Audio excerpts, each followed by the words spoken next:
Brothers and sisters, I need to put together one of these controversial videos because it is very, very, very clear that millions upon millions of people, probably billions, will die, and they will die with Paul as their God.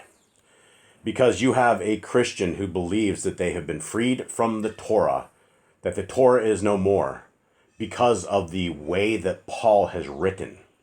Now, please understand, folks, when you're reading the letters to Paul, they are not to you.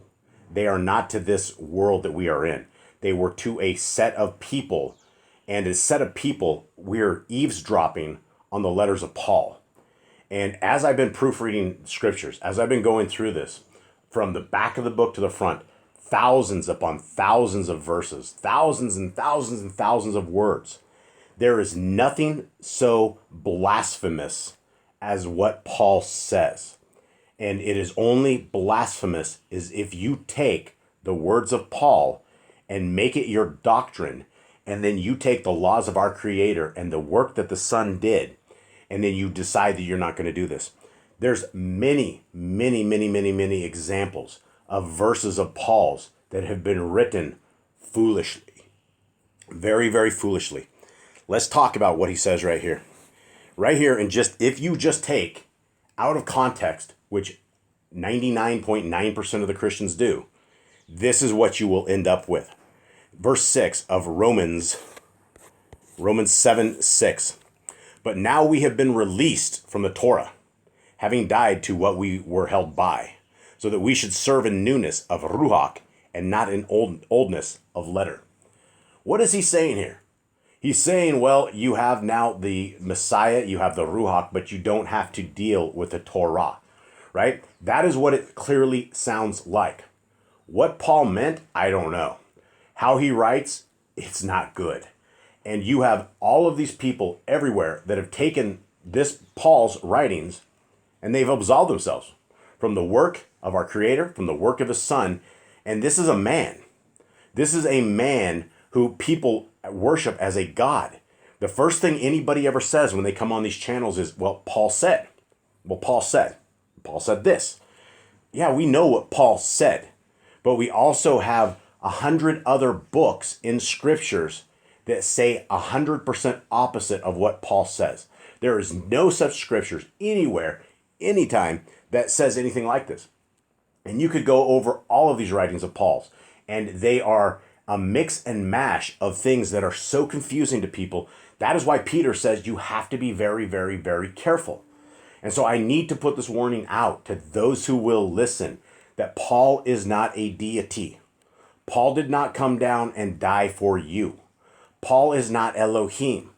And if you have mistaken the words of Paul and you are now heading to the depths of hell because you have forsaken the laws of our Creator, that is a problem.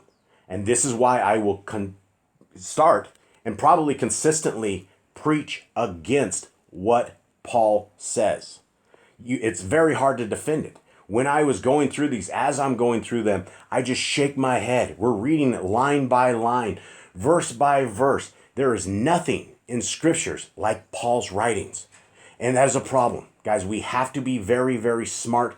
We have to be very understood. We have to be astute in the words. And if you believe that Paul has freed you from the Torah, then you are making him a blasphemer, because that, I'm sure, is not what he meant. How he wrote is not for you. I doubt he ever thought that some of his letters to some of these churches would ever become doctrine that people will follow, and then they've lost their lives and they've lost their souls. Guys, it's time to get smart in the Torah. It's time to get wise in what Scripture says. And it is about obedience. It is about keeping these laws, statutes, and commandments of our Creator without any disregard. You can't go to the left. You can't go to the right. We can't be those people that put this on the cross. Oh, the Torah's on the cross so we can eat our bacon. We can do what we want. We can have shellfish and lobster and everything because Messiah said all food is made clean, right? Those are all doctrines of demons. Those are all lies that churchianity and the church has brought before us. Guys, protect your soul. I'm only here telling you guys this because I worry about all of you guys out there. I worry about the Pauline doctrine, the people that are following the doctrine of Paul, but they've forsaken the laws of our Creator. And as much as it makes people mad when I take off their fairy tale hero, and he may have been a great guy. He may be what the guy in Acts is. You know, the guy, he might have had the Messiah visit him. We don't know. But what we do know is what he writes is contrary to good doctrine. And Peter gave you guys a warning. I'm giving you guys the same warning. Be very, very careful with Paul's writing. Have a good day. I'm out.